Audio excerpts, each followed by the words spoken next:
I met John Rust by chance one evening in a by-street near Greenwich Village. It was a miserable night. The air was extremely cold, and a choppy wind kept blowing against my face as though resentful of my presence. And now it commenced to rain, not sufficiently heavy to drive one from the street, yet disagreeable enough to make everything clammy and dismal. But despite the dreariness of the night, I loitered for a moment before a jewelry store window, probably because I simply cannot pass a window containing gems or pottery or old vases without pausing a moment. There was nothing in the window worthy of recounting, just a heterogeneous assortment of cheap rings, bracelets, and gaudy beads, almost valueless. Nevertheless, I tarried, and then it was that someone grabbed me by the arm, and as I turned around, the jewelry window, the storm, the cold, all were forgotten, for I was gazing into the face of John Rust. He was so thin that the skin of his face seemed drawn over raw bones without any intervening layer of flesh. His face was absolutely colorless. Even his lips were blue-white. He had a straggly beard, yellow and vile-looking. Even without the enormous, shapeless mouth and toothless gums, the beard was sufficient to make the face repulsive. But it was the unnatural, fanatical light in his eyes which impressed itself most dearly on the screen of my memory. It was not human, but a glow such as might appear in the eyes of a maniac or a wild animal. His costume seemed made up of stray bits from the clothes of all the tramps of earth, and yet he carried a cane and kept swinging it about jauntily, as though it were a thing of vast importance. "You call those jewels?" he cried harshly in a voice made of falsetto now. "Why, those are not even fit to be thrown to the swine which grovel in 1,000 pens more than a mile from my castle. Come with me, and I will show you gems more wondrous than the crown jewels at old Russia, more gorgeous than the collection of Cleopatra, and more luxurious than the famed necklace of Helen of Troy. After you see my jewels, you will laugh at what is obviously but a collection of baubles." On impulse of the moment, I said, "I will go with you, but before we go, I suggest that we have a bite to eat. You look hungry." He shrugged his shoulders.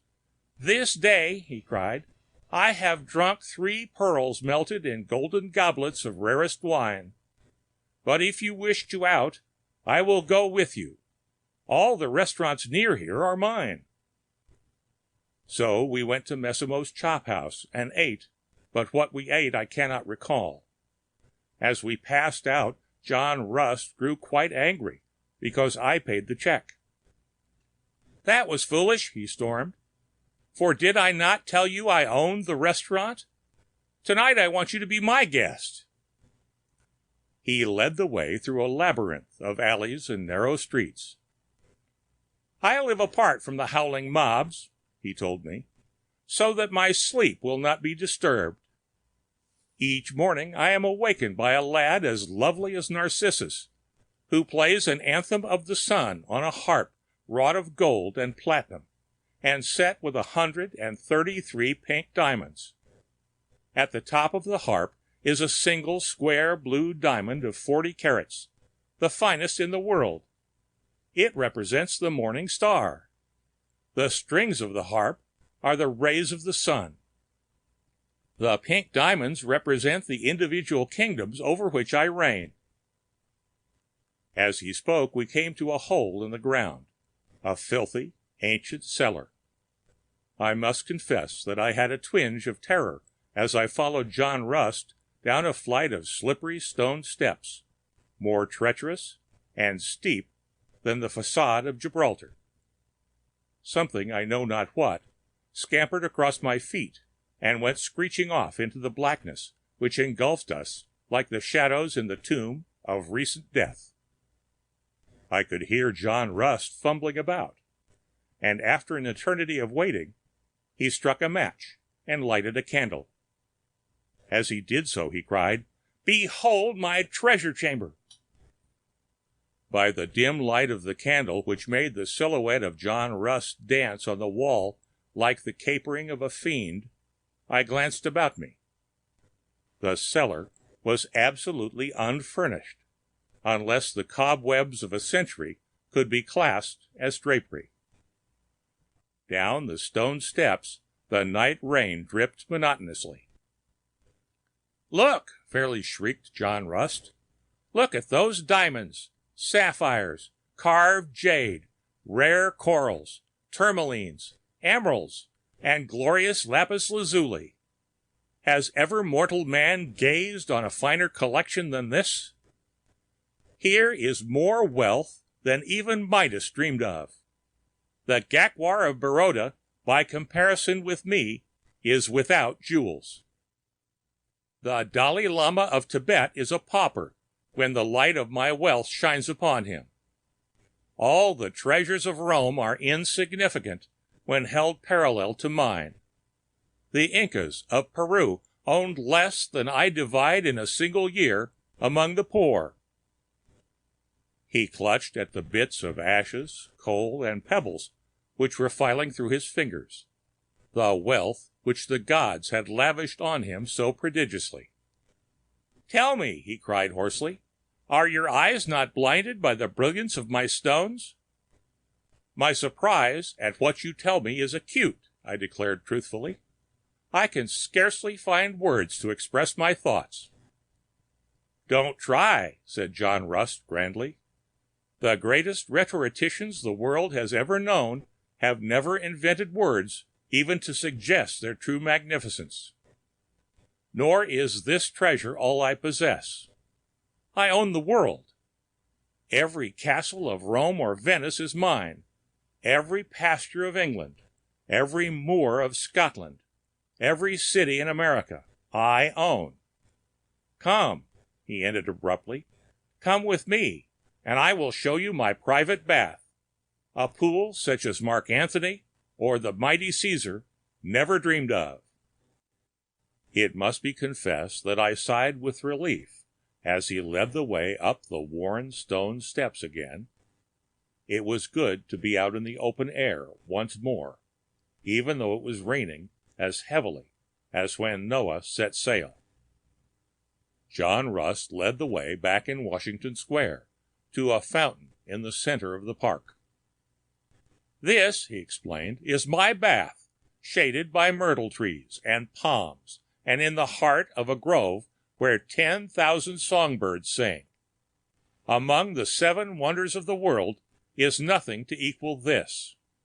I am better than Monte Cristo, for whereas he only boasts when he exclaimed, 'The world is mine,' I can prove my claim to it."